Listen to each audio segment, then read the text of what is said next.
All right, hey guys, we're back out here. I am teaching my daughter how to do everything we're doing right now, and we're going to be showing you every bit of this, but she had a little bit of a note she wanted to share with you guys who supports what we do with the Buy Me a Coffee link. So down below the video, we put a link for that, and she'll explain what she's done. Take a look at this. When y'all go down below the video and click on the Buy Me a Coffee link, this is what I do with some of the stuff you sent.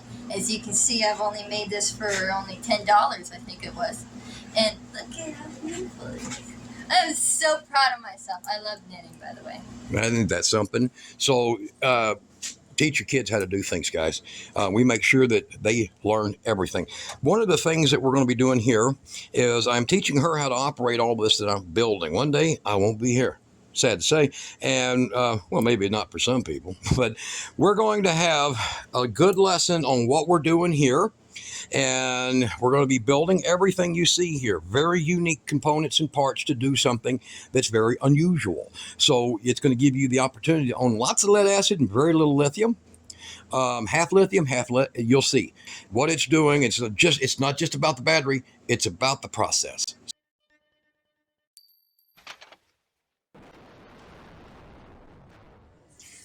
Hey everybody, it is officially 6:21.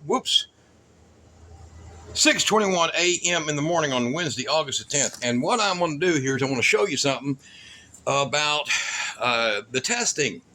Now, I've got a Uniwix battery, and it is proving to be a very good battery. The Chin's batteries are still requiring a little bit of work. Below the video, everything that's in here, I'll put links to it. So if you guys want to either copy this, mimic this, and not upload videos and claim you did it yourself, then I'm fine with it. And I know that the promoters, the guys that get all this shit for free, are going to do that. You know, they get these kind of things sent to them for free. They get this for free. They get this for free. I don't. I put that Buy Me a Coffee thing below the video, and hopefully 5% of the people out there will send enough to help me pay for 5% of this so that I can show you how to do these things. All right. Now, this is a buck boost system. Now, this is different. This has an incoming voltage out adjustment, a current adjustment, and a voltage output adjustment. So this will come from your battery, and this you can set for when the battery has to basically disconnect. So it stops allowing power to transfer through. There'll be a little red light come up that says the battery's getting low. So this one is set for 11.6.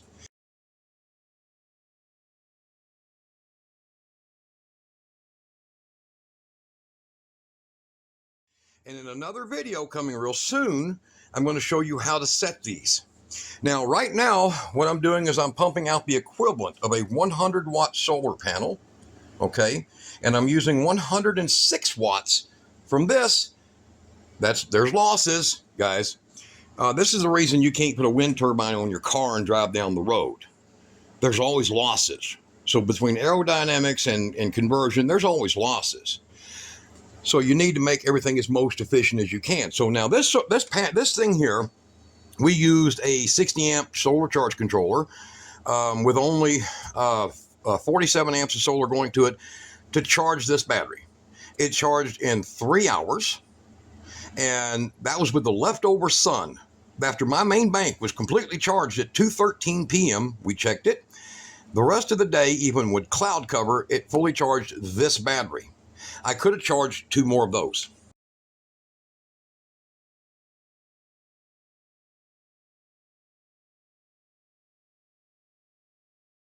So that would have said I had basically 400 or more amp hours that I could have done, which is equivalent of 5,000 watts of electricity that I could dump at going through 3 of these. Now I've learned that running this here at about 14 amps is the most efficient, and so that's the equivalent of 200 watts of solar. So 3 of these at basically 20 bucks a piece or 25 bucks a piece, 3 of these would pump out 600 watts of solar all night long. Does that make sense? So during the evenings, let me go over here right quick. You see the wiring? I'm just rigging it up, man. This is Johnny Two Chin's Mad Lab, okay? So I'm going over here. They're going into these older batteries right here. It's only going into this because it dumps it out there in the old batteries, and I figured if you're going to do test, Take less risk. There's 8 more big golf cart batteries in addition to these that came out of a mobile home that we parked it. So we don't need the battery sitting in it. So I've got a big 40-foot diesel pusher. I don't need these rotting away sitting in the back. I put a set of dead batteries in it so that the converter just does the work, right? So there you go there. This right here is in another video. This is going to be teaching you something special. Go back and look at this video on this one. Into the video, I'll try to put some links. If not, subscribe, go to videos, and go look for this stuff. You'll even see the picture of this in the thumbnail. Additionally, how to hook up stuff without blowing it up. So, and how to make these massive 1500 amp bus bars for under $100. Yeah, you heard that. So this right here is taking the power from the excess solar from this and popping it through here and down. Now at night, I have reconverted. So when it reaches 12.8 volts going backwards, when this is fully charged, it'll go backwards, and now it'll take it up to these or to this, and you'll see what I've got. This is 6 o'clock in the morning. Think about that. 2 small window units running all night. It's been hot and muggy. I'm in Central Texas.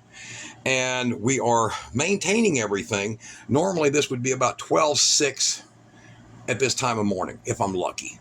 Now I do have 3,000 amp hours of batteries. If you add them all up, I guess about 3,500. So I do have a lot. But this is showing you that if you just have a travel trailer with 1 or 2 of these batteries, you can get away with buying a 100 amp Power Queen or Uniwix battery, and you can use this with one of these little controllers. So at 3 a.m. in the morning, your heater don't shut off, your refrigerator don't turn off. It allows you to buy 2 $100 batteries instead of 3 $400 batteries. Does that make sense? So this is where I'm doing to where I'm saving people a ton of money, because 90% of the world has lead acid batteries. I don't care if you like it or not. If you're a lipo nut, well, whatever. I'm into lithium batteries. I'm just not stupid. Okay? If I take a lithium battery to a recycler, they want $36. Oh, you don't think so? Yours ain't dead yet. Take it to a recycler. They want $36 because it is hazardous waste. I don't give a damn what they put on the side of that battery that says it's eco-friendly. That's bullcrap. All right? If you take this, you get $23. You get $23 in your pocket. Got it? So when my big, huge, massive here, real quick. There we go. It is getting, the sun is coming out, so my switch up here turned off. But if you get, and the roosters are crowing, all of these batteries at 30, these are deep cycle golf cart batteries, GC2s. Now, these right here are Roll Surrettes, and those over there are East Penn Deca batteries. Those are many years old and still kicking like a, just unbelievable. My last set, I got nearly 8 years out of being retarded, being abusive as hell, okay? So these I have not done that to. I've even put temp sensor, everything.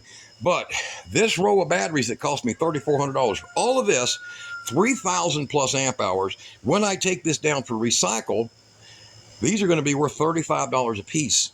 Yeah, each.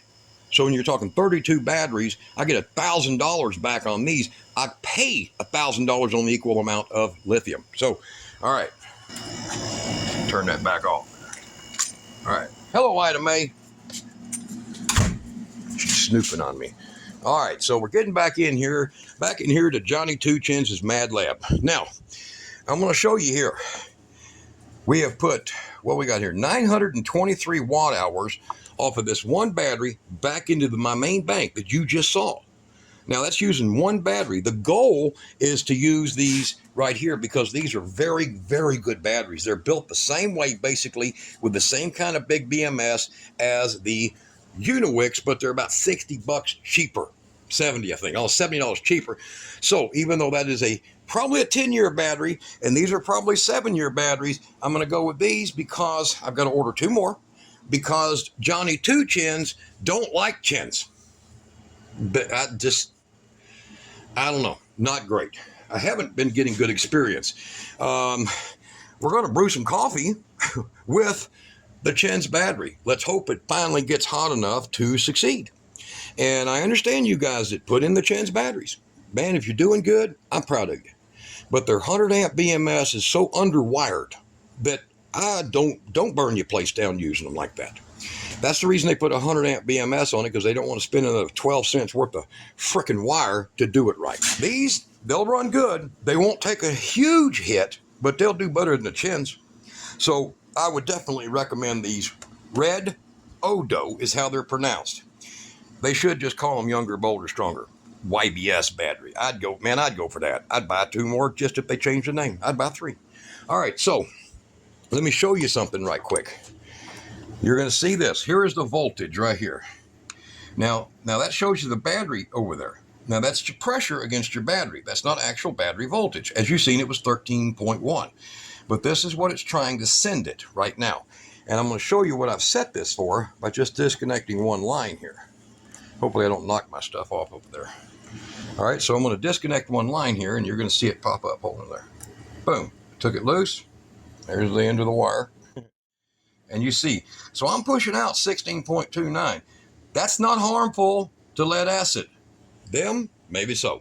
Not to lead acid. All right, so we're going to reattach that back in there, and you'll see it drop back down. So that I get a good connection, it'll give you more accuracy there. And we will tighten that back in there.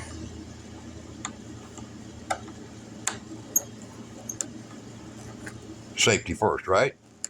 All right, so this is what it is putting towards it. So we have put out, now these watt peaks and stuff while are doing adjustments. So you Karens out there, or Kevins, don't get stupid. I am putting 7.23 amps. Now watch this, and I will show you how easy it is. Now if you put, the more batteries you put, you want to use one of these. Look below the video. I'm going to put a link to this unit right here. This is a thermodyne, so it's tuned with the heavier wires. You really need that. It's a better unit, okay? So I don't know if I can find you another thermodyne, but I can find you probably another RCA or RCD or something like that, whatever brand it was that they originally used. So there that is. Now, try to get this more flat. We're going to go over here, and I'm going to set the amperage. Now, what this does is this prevents the battery from attempting to dump all of its amps at one time. Now, see, there's the battery's voltage still, 12.57. That's all night. Think about that. It's 6 o'clock in the morning. So this was turned on at 10:30 p.m. or so, and it is still pumping out this kind of stuff all night. So now I'm going to turn that, and you watch that amps come up. You see that? 8 amps. So for every single battery, I figure the maximum you want to pull is 10 amps. So if it's 100 amp hour, that gives you basically 10 hours. If you minus the losses, you can run it, say 9.5 hours, putting 10 amps off of that battery all night. So if you have 3 of these batteries, you can run 30 amps, the equivalent of 360 to 70 watts of solar panels into your battery bank all through the night while you're sleeping. And we all know, if you own solar and you did it right, that usually by midday, your solar panels and your controllers are starting to disconnect from each other. They're starting to turn off. You'll see their amps dropping because your volts are already high enough, like around 14. What do you do with all that waste power, right? Or say you got wind turbines, like we're fixing to put ours back up, and it goes into diversion. Where would you rather put it? In a burn-off?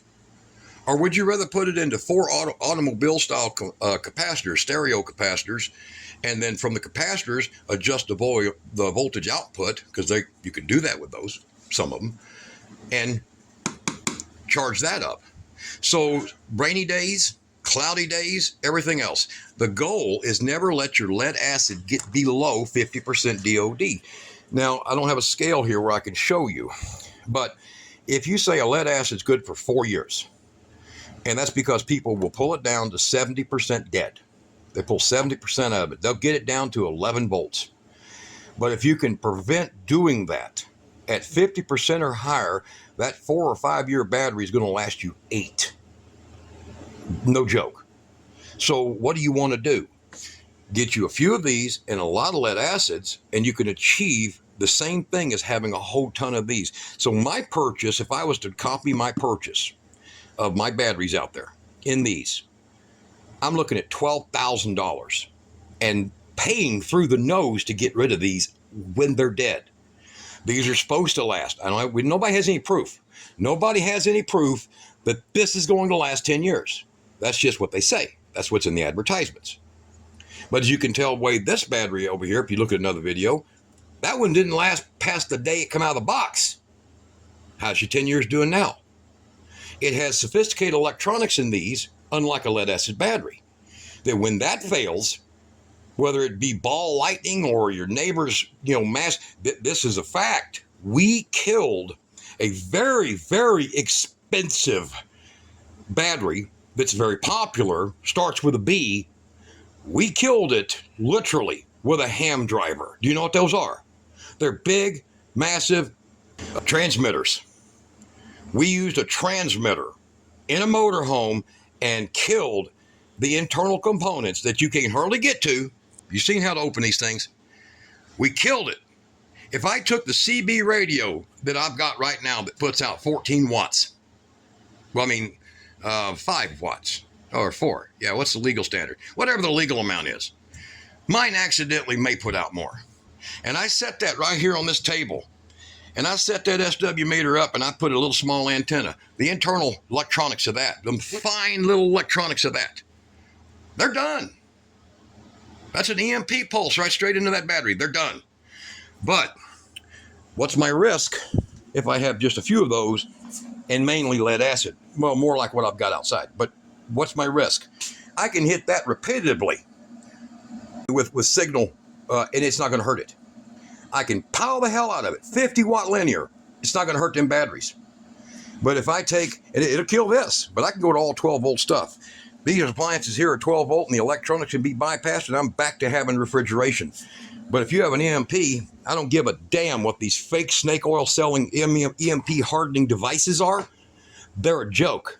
They don't work. Try it. Go down to the radio station, ask them to dead key 080. Just pull up in their driveway. Say, hey man, AM radio station, can you zero key 080? That's like a beacon. And the guys, they're like, what, are you crazy? You want your car to die? You want your radio to die? You want everything you got to die? Because I hit 080, dude, you're done. If you got a pacemaker, you're dead. Why is that? EMP, electromagnetic pulse. It's a signal.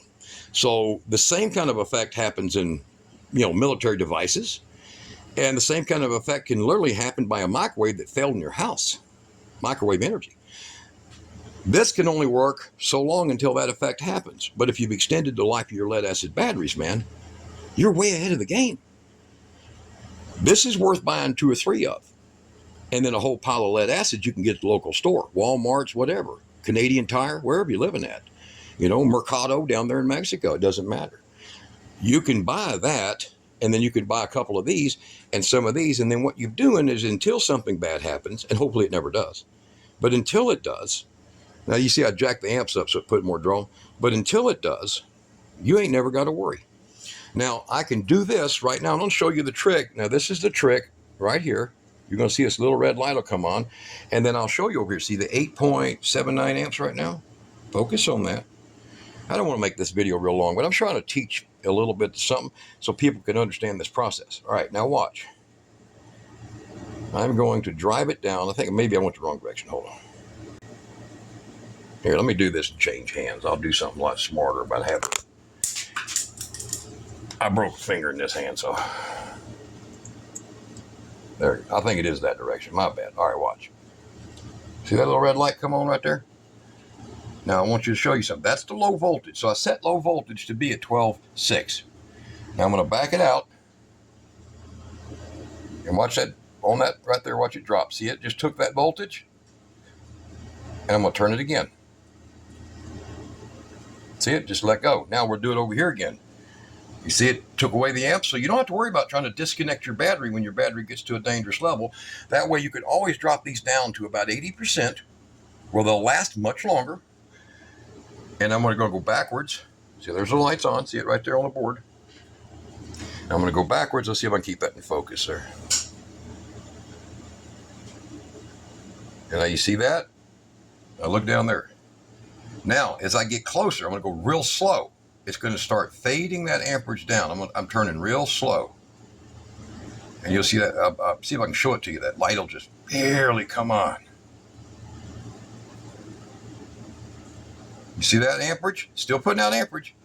That light is real dim. You can barely see it. I don't know if you can see it or not in this camera. See that? Sorry about that. It's that one right there. Okay, here I'll make it go off, so hopefully it'll show a difference. It's more white when it's barely lit. There we go. All right, so you get over here and I'm turning it. So as you're getting closer and closer and closer to your setting, you see that amps turn down and down and down. All right, get that? And if I go real slow, it'll show just a little bit of voltage pulled here. See that? And I go further out. See that? So it's an ability to preset this for when you want it to disconnect or stop pulling power from that battery. Now, these are very unique. Look for a video coming up where I'm putting 3 of these and 2 of those, and we're going to use them all night. So we have proven the fact that we can do this. Now, like I said, I run it at 7, so I'll turn it back to 7 again. Oop, there's 9. Actually, it'll shoot up to about 25. So, but we don't want to do that. We don't want to stress the battery, and we want it to trickle all night long. Here we go. Go backwards there. There we go. About 7.5, the equivalent right there. See, 107 watts. Actually, believe it or not, a 100-watt solar panel is only about 87 watts of actual stored energy. But I'm setting it as the equivalent of a premium 120-watt panel. How about that? All right, so you're getting that. So you're going to get that times 3. So you're going to get 25 amps basic. I might set it for higher. If I get 4 of those batteries, then we will be running 3 of these off of 4 of those batteries, and they'll all be set at 10 apiece. So we'll be putting 30 amps. And so the equivalent is the same as basically 360 to 380 watts of solar pouring in all night long. Now, that's not a whole lot, but my AC unit cycles. It only runs about 10 minutes every 20 minutes, so it's not pulling all that power. And then if you look over here, there's no sun out, and I've got, because we were pushing harder, I've got now 13.3. See, 13.3, and the sun's just now coming over the horizon up there. There's no solar coming in, see? I set these up so you could see there's no solar, but my batteries are at 13.3. Pretty cool. And this thing here is not backfeeding.